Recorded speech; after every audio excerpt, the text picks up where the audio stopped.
Bonjour à tous, alors corrigeons dans cette vidéo l'exercice 8, page 20.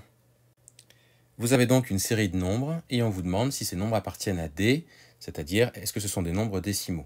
Alors on rappelle la définition de nombre décimal, il y avait des définitions que vous aviez vues dans les classes précédentes. Donc un nombre décimal, c'est un nombre dont la partie décimale, donc les chiffres après la virgule, elle est finie, donc les chiffres s'arrêtent, les décimales s'arrêtent, ou alors elle est nulle. Donc c'est comme ça que vous pouvez savoir si un nombre est décimal, mais on a vu une définition un petit peu différente cette année, c'est-à-dire est-ce que le nombre peut s'écrire sous la forme d'une fraction avec une puissance de 10 au dénominateur, donc 10 puissance 2, puissance 3, puissance 4 ou 10 tout court, hein, c'est-à-dire 10, 100, 1000, 10 000 au dénominateur. Est-ce qu'on peut écrire la fraction ou le nombre, est-ce qu'on peut l'écrire sous la forme d'une fraction de ce style?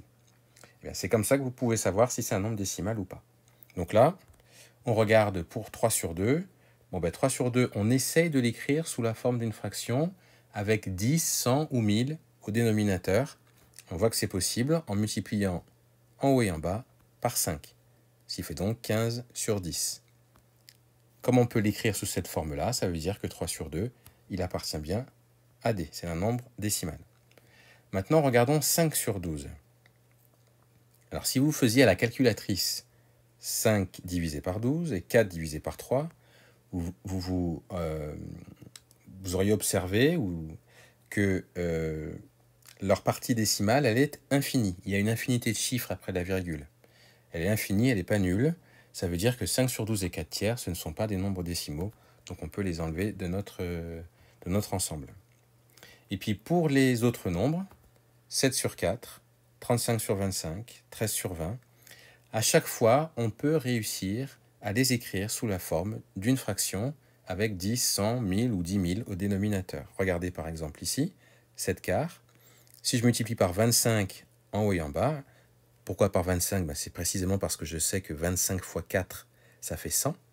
C'est pour avoir 10, 100 ou 1000 au dénominateur, donc j'ai ça. 175 sur 100. Et 100, on peut l'écrire 10 puissance 2.